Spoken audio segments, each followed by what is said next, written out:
Hi everybody, it's Susan from Sunrise Quilt Studio. Today I have a 16-inch block for you. This one is called Castle Garden, and here we go. It's a nice big block. It's a star within a star, and we have cat's cradle units in this one and flying geese units, and half square triangles. So this one's a little bit more challenging because of all the different units in it, but I think if you just follow the directions and take your time, I think you'll be able to do this one just fine. So I hope you'll stay with me and I'll show you how to make the Castle Garden block. Here are the fabrics you're going to need to make the Castle Garden block. For A, you will need 4 5-inch squares and you will cut them on the diagonal. B is 8 2.5-inch squares. C is 4 3-inch squares. You cut those on the diagonal. D is 8 2.5-inch squares. E is 4 3-inch squares. F is 1 4.5-inch square.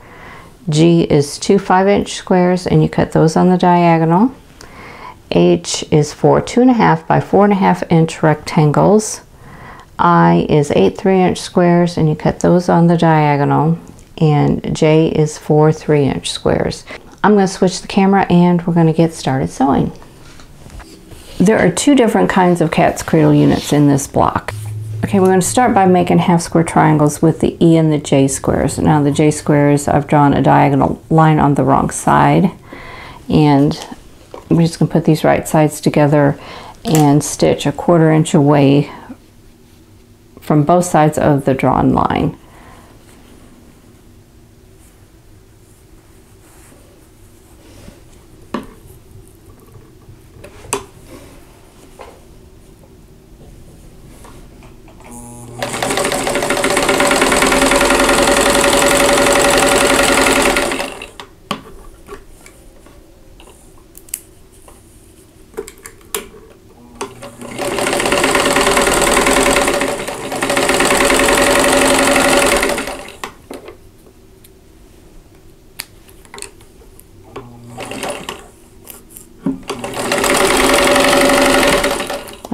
We're going to cut on the drawn line and that'll give us 2 half square triangles.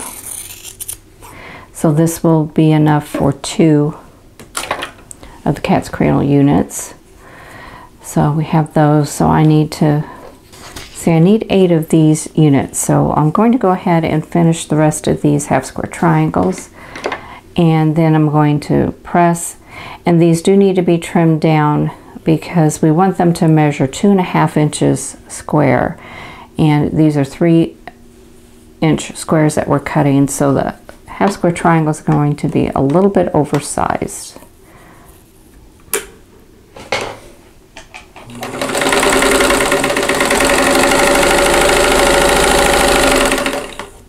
But cutting them oversized gives you a more accurate result.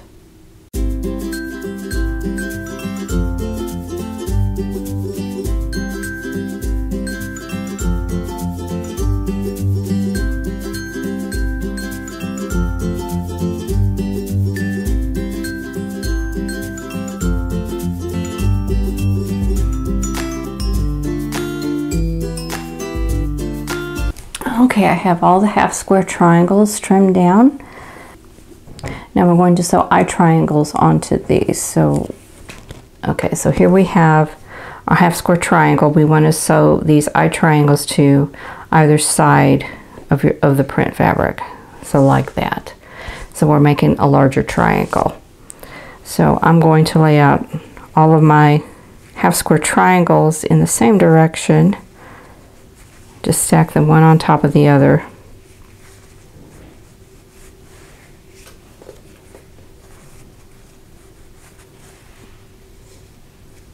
And then split up my eye triangles here. And there should be like 8 for each, 8 for each side. So like that. And I'm going to start sewing all these together.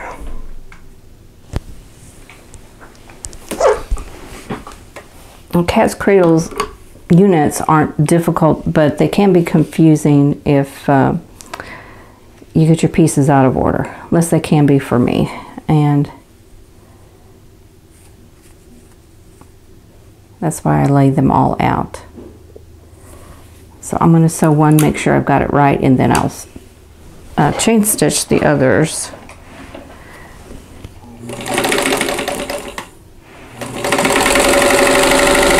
Okay, so you sew one side on. It doesn't really matter which side you sew on first. Okay, so I'm going to press this triangle back. Okay, so this is what I have, and I have this big old dog ear down here. Now these pieces are a little oversized too, so I'm going to trim that off because it will get in the way of my presser foot, because I have a guide on my 1/4 inch presser foot, and it will be in the way. So now I want to make sure I am sewing that on the right way, so I'm double checking and sew this one on.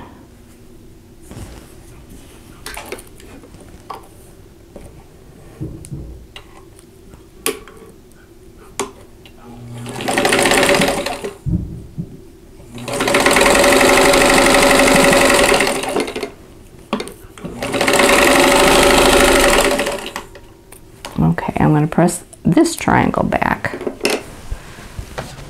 Okay, so here we go. We got a little bit of a dog ear here. You can leave that on or trim it off. And our goal is to have a 1/4 inch from the raw edge up to that point there. This looks like it's more than a 1/4 inch, but I'll measure all of these when I get done sewing them, and if they are too long, then I'll go ahead and trim there. But in the meantime, I'm going to go ahead and sew the rest of these units.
Okay, now we need to sew A triangles to these cat's cradle units. So we'll place them right sides together, and we're going to sew those. Now your A squares may be a little bit larger because all the stitching that you've done on this unit shrinks it down just a little bit. So I would just line up your raw edges, your diagonal long edges here, and stitch here, and then if you need to do any trimming, you can do that on the outside of your A square. But we're going to go ahead and stitch this.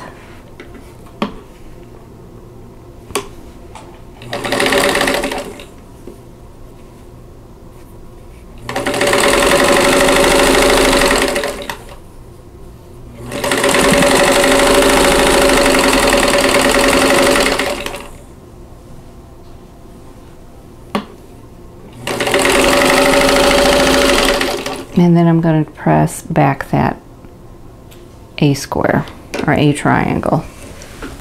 Okay, and here we have the cat's cradle unit. So I'm going to finish this off for the rest of these, and then we'll move on to the second cat's cradle unit.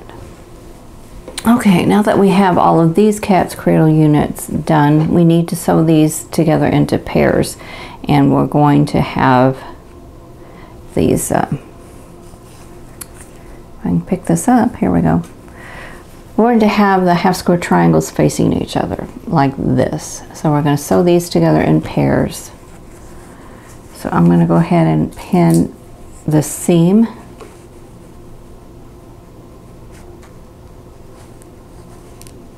Right there. And then you have this diagonal seam also. So what I'm doing is I'm flipping, both these seams are all pressed the same direction, but I'm going to just pull this one over while I get that seam nested. And then I'm going to pin, and I'm going to pin underneath that seam, and then let that seam flip back over, and then I'm going to sew.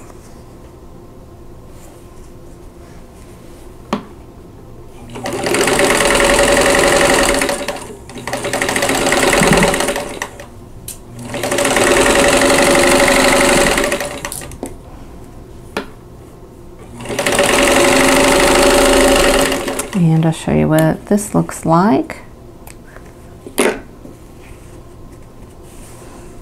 Okay, here we go. And we'll probably press the seam open, but we're going to sew all these together and we'll have 4 sets of these.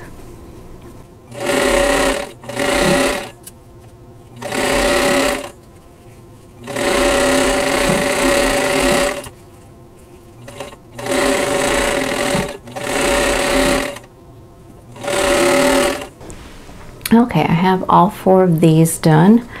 So now we can work on the second set of cat's cradle units. We only need 4 of these, and we're not going to make half square triangles. What we're going to do is use we're going to use the B squares and the C triangles. So we have 8 B squares, but we only need 4, so I'm going to take 4 of these out, set the 4 aside, and we're going to do the same thing. We're going to make a larger triangle.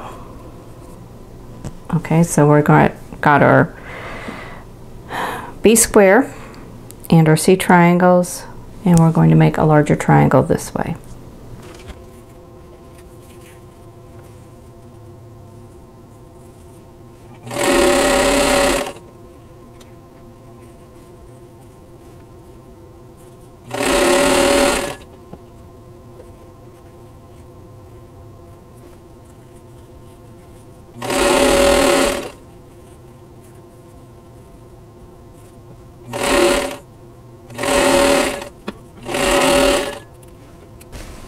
Okay, so I have those, and once again I have that little dog tail there that I'm going to, or dog ear, I'm going to trim those off.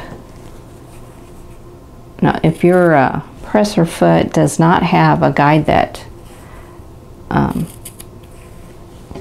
reaches the bed of your machine, you probably don't need to do this, but mine does, so it can cause me problems. Okay, so let's line these up to make sure I'm putting them on the right way, and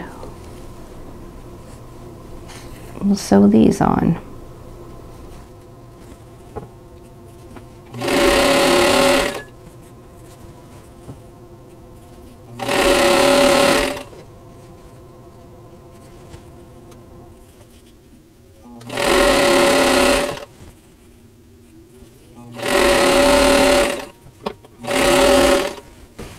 Okay, so here are those cat's cradle units.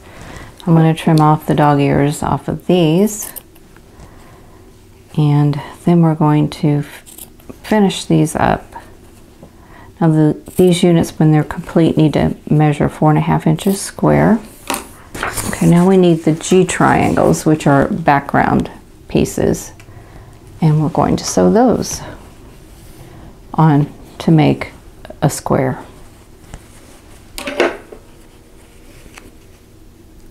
And it's the same as the other one. These G triangles may be a bit large, so don't worry about these square sides here. Just measure, or just line up your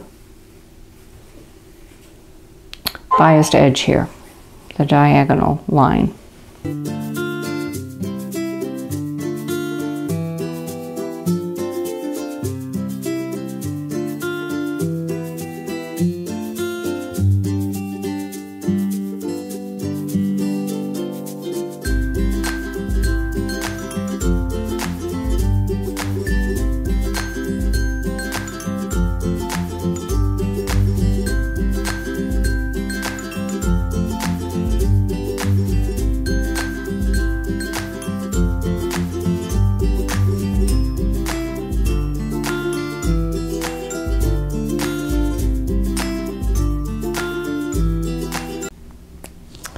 Okay, so this is the square we're looking for, right here. So I'm going to press all of these, and then we will move on to making flying geese units. So for those, I need the D and the H pieces. So we have D squares and H rectangles, and we're going to make 4 flying geese units. So this is going to make the center star. So on these, you can draw a diagonal line on the wrong side of these D squares, and we're going to make flying geese units, and just sew on the drawn line, placing the drawn line from the top center to the bottom right hand corner.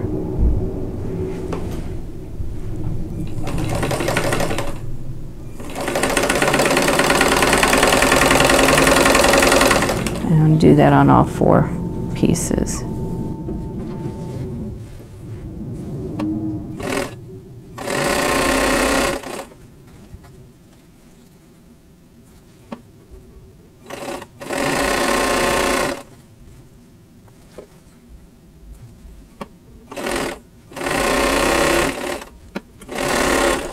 Okay, now I'm going to trim off this outer corner.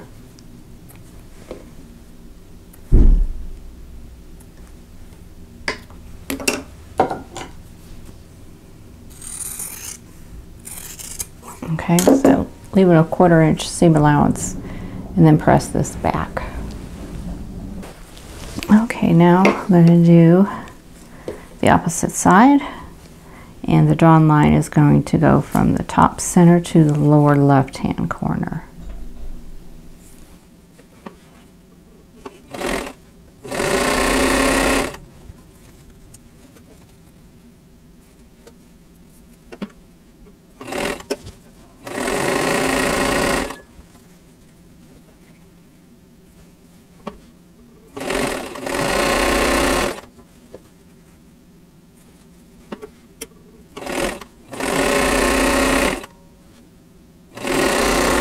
Okay, now we have 4 B squares left over, and I need to sew 2 of these to 2 of the flying geese units, 1 on each side. So just 2 of them.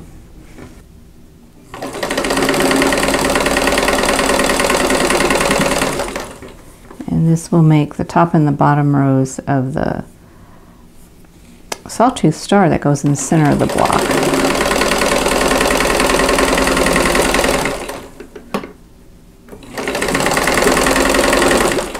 Okay, I want to swing these around and sew another square onto the opposite end.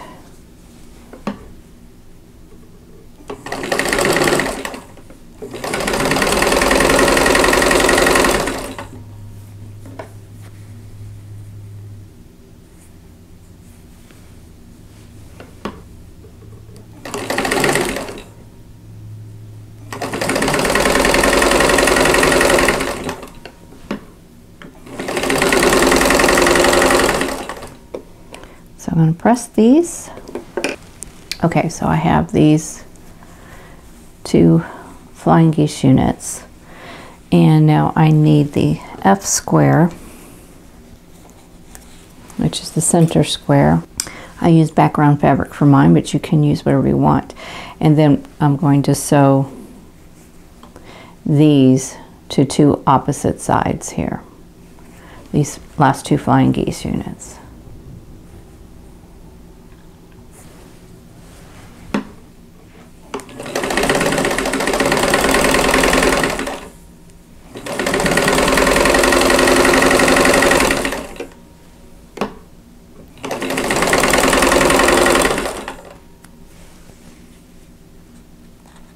Okay, let's turn it around. And so Flying Geese to the opposite side.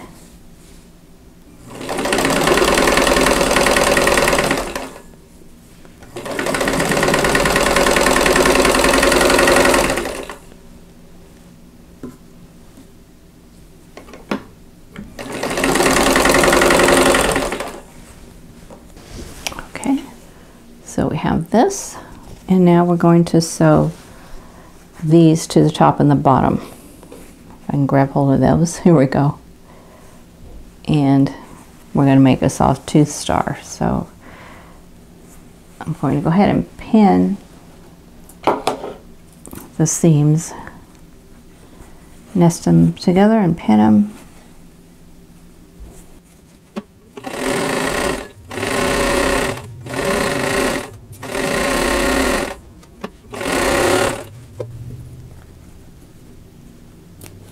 Okay, and do the opposite side.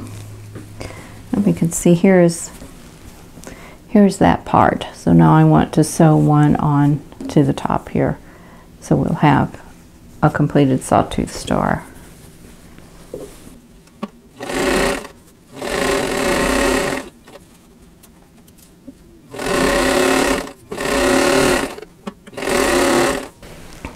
Okay, sawtooth star is done. Okay, so now we can get busy sewing this block together, and you will have seams to match in these, and I would suggest taking your time with those, pinning when you need to, and I think you'll get a good result.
Okay, here's our completed block. So techniques aren't difficult. Flying Geese units. Now the cat's cradle units, though, you know, they can be a challenge, but just take it step by step, and I think you'll be in good shape. So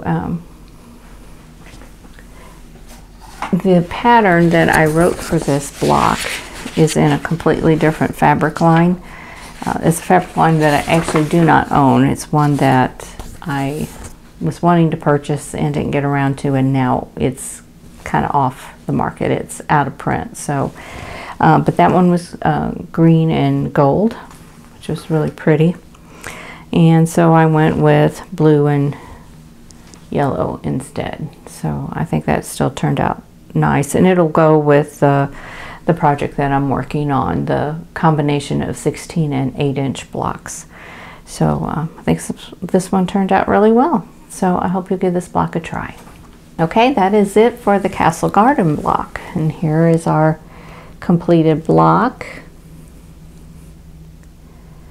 this one turned out really nice. It took me 2 days to film this one because the belt on my sewing machine broke in the middle of the project, so I had to run out and get another belt, and at that point I decided to just wait a day and finish up the project. So anyway, it really wasn't difficult, but there are a lot of pieces and it does take time to make this block, but I hope you'll give it a try. Now if you like this video, please click the like button. Don't forget to subscribe if you haven't already, and click that notification bell so you'll be notified when the next video comes up. And in the meantime, I hope you are all staying safe and healthy, and I'll see you in the next video. Thanks for watching. For more quilting ideas, click on the video links, and to keep up with my latest projects, click on the subscribe button. I hope to see you again soon.